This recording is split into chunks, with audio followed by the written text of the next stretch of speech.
Vivimos en un mundo que cambia todo el tiempo y con él también cambia la forma en la que vemos y entendemos a las infancias. ¿Qué significa ser niño o niña hoy? ¿Cómo influyen en la escuela, la familia, los medios y las tecnologías en esta etapa tan importante de la vida? Hoy, desde este noticiero educativo, vamos a tratar de responder a estas preguntas con la ayuda de grandes invitadas que nos acompañan. Bienvenidos. Bienvenidos a un nuevo segmento de Las Infancias al Día, conmigo, Nadia Chávez, su reportera de confianza. En el día de hoy queremos entablar una charla acerca de las infancias y cómo cambian y los problemas que afrontan día a día. Para ello, invitamos a 4 especialistas en educación y en psicología. Sean bienvenidas al estudio, la psicóloga familiar Jessica González, la licenciada en psicología Teresa Gómez, la pedagoga Nilda Romano y la especialista en educación infantil y maestra de primaria Martina Tevez.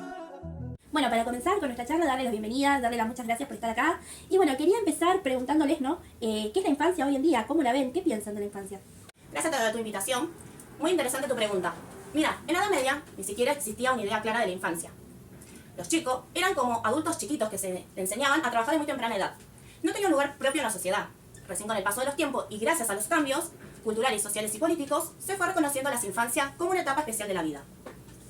Como nombran los autores, como Philip Ariet, muestra cómo estos cambios se fueron construyendo. También como nombra la autora Sandra Carlin, que habla de las infancias en plural, porque entendemos que hay muchas formas de vivir estas etapas de cada estas, atravesando por los mismos contextos, la cultura y los derechos. Totalmente, como decís vos, Nilda. Antes se pensaba que en la Edad Media que los niños no tenían voz, o sea, no se los reconocía como tal. Los chicos eran pasivos, que habían que moldear. Hasta ahora, hoy por ejemplo se ve al niño con una mirada más inclusiva, se los reconoce, su voz importa, su pensamiento importa, y nosotros somos los encargados de que eso se dé, somos los encargados de apoyar esas niñeces, tenemos que sustentar esas niñeces, y eso implica que tenemos que proteger, acompañar y asegurar el futuro de los niños. Claro, y desde la escuela, como docentes, también lo vemos. No se trata solo de enseñarles contenidos a los niños y que los aprendan y los repitan como robots, sino escucharlos, de verlos, como personas con necesidades, intereses, emociones. Los niños también sienten. Y después de la pandemia quedó más claro que nunca que las instituciones tienen que adaptarse y acompañar de verdad, especialmente cuando hablamos de lo que son las infancias diversas. Y no podemos dejar de lado a las familias. Así como cambió la mirada sobre las infancias, también cambió la visión o la mirada sobre lo que es ser padre o madre. Antes había una crianza más estricta, más estructurada, el tema de la amorosidad y el cariño no era tenido en cuenta y ahora los padres deben ser o son personas más presentes en la vida de los niños, tanto como emocionalmente y presencialmente.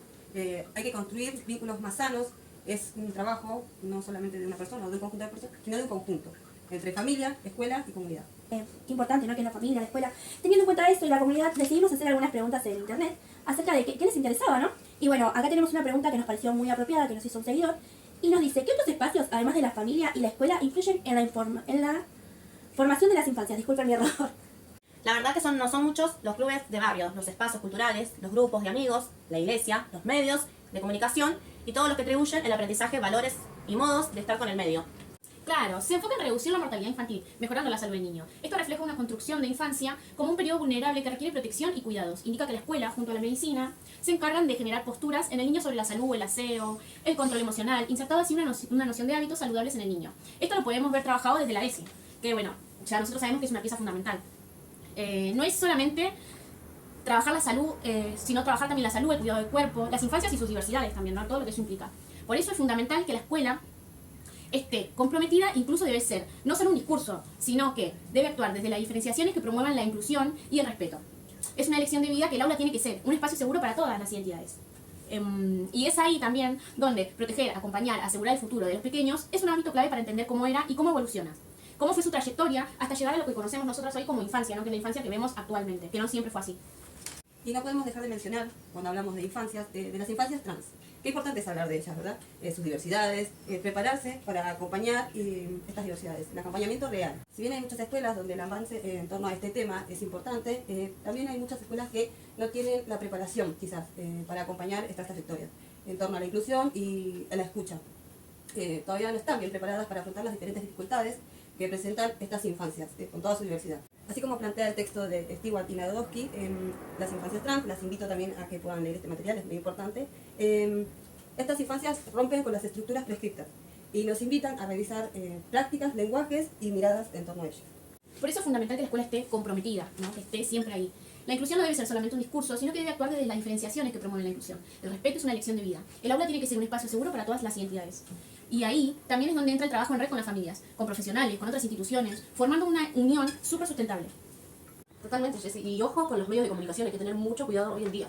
Hay un autor que se llama Calvero Almenara y tiene un texto llamado Transformaciones en la transmisión de cultura, que es un texto muy interesante.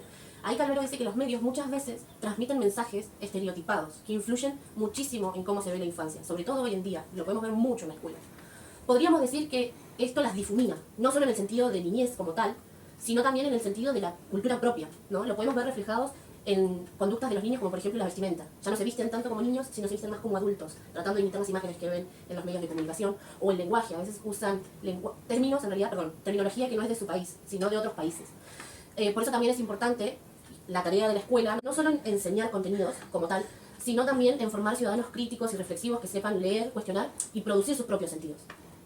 Qué importante sus respuestas, ¿no? Qué buena la visión que tienen. Y sí, es muy común ver a niños hoy en día hablando en otro idioma, entablando palabras que no son propias, ¿no?, de nuestro lunfardo. Y bueno, acá también hay una pregunta que me pareció muy importante que nos hicieron nuestros seguidores y me parece muy acorde a lo que están hablando ahora, ¿no? Y la pregunta que nos hace es, en base a la tecnología, ¿no?, y a cómo los chicos se desarrollan y todo, y dice, ¿qué impacto tuvieron la tecnología y la pandemia en las infancias? ¿Qué me pueden decir acerca de cómo se vivió la pandemia, cómo se desarrolló la infancia? ¿Tuvo un impacto verdadero en la infancia, la pandemia, o opinan que no? Sí, la pandemia fue un punto de quiebre.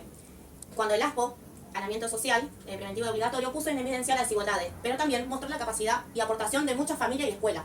La virtualidad nos enseñó que hay otros modos de enseñar y aprender, que aunque no todos tengamos la misma oportunidad y acceso. Sí, como docente me gustaría aportar algo. El tema de la pandemia fue algo demasiado grave, pero en cuanto a lo tecnológico en sí, no todo es malo ni todo es bueno. Ni muy poco ni muy mucho, ¿no? Como diríamos. Las TIC son una herramienta poderosa si realmente se usan con un sentido pedagógico. Pero si se convierten en el único modo de vincularse, pueden generar un aislamiento o dependencia, que es mucho lo que vimos en después de pandemia, post-pandemia, cuando los niños volvieron a las escuelas. Esto de ataques de ansiedad, de tener dificultades para relacionarse con sus padres. Yo creo que la clave está en el equilibrio y en acompañar ese uso desde la educación.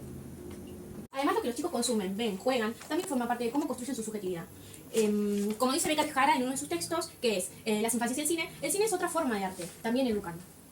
No todo pasa por la escuela. Los niños son absorbentes y están en constante estímulo todo el tiempo, por las redes, el internet, todo el tiempo está estimulado. Por eso creo que es importante como docente incentivar el pensamiento reflexivo de los alumnos. Bueno, qué importantes sus reflexiones y sí, la verdad, la pandemia nos afectó a todos, sobre todo a los chicos, los adultos. Fue un periodo muy turbio en nuestra historia, se podría decir, ¿no? Y bueno, después de este recorrido que hicimos, para cerrar, hay dos preguntas que tanto a mí me gustaron, de lo que mandó la audiencia, que me gustaría hacerles, ¿no? Uno dice, ¿qué aprendizaje nos deja todo esto, ¿no? La pandemia, la niñeces, los cambios que tuvieron. ¿Qué aprendizajes nos dejan? Y bueno, ¿cómo podemos acompañar a las familias y a las personas? Creo que el primer paso es escuchar, de verdad. Las infancias tienen mucho para decir, pero no siempre tienen el espacio y el tiempo para hacerlo.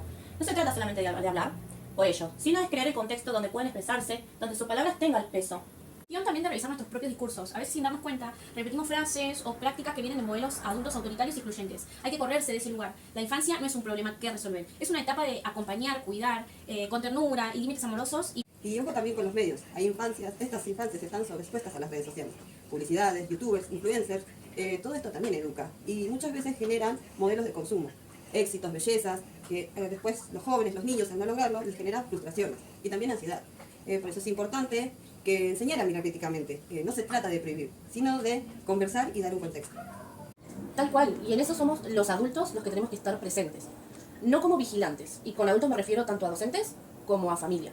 Repito, no como vigilantes, sino como los referentes de las infancias, ¿no? Acompañar el acceso a la tecnología, con criterio, sobre todo. Y que la escuela dialogue con lo digital, porque nos estamos quedando muy en lo ortodoxo, ¿no? En lo que es pizarrón y tiza. Que la escuela se involucre en lo digital, que se involucre con los medios, que no los vea como enemigos, sino como herramientas que pueden humanizar o deshumanizar según cómo se usan. Bueno, muchísimas gracias por haber venido a nuestras invitadas de lujo y gracias por toda la información que nos dieron. Y qué importante, ¿no?, que es el escuchar, el acompañar, el reflexionar, el naturalizar la infancia, que no son un problema a corregir, ¿no? Es algo que construimos todos en el día a día y porque el mundo es de ellos. Y bueno, y nos vamos con más preguntas que respuestas el día de hoy. Y eso está bien, porque lo importante no es tener todas las respuestas, sino seguir preguntándonos juntos.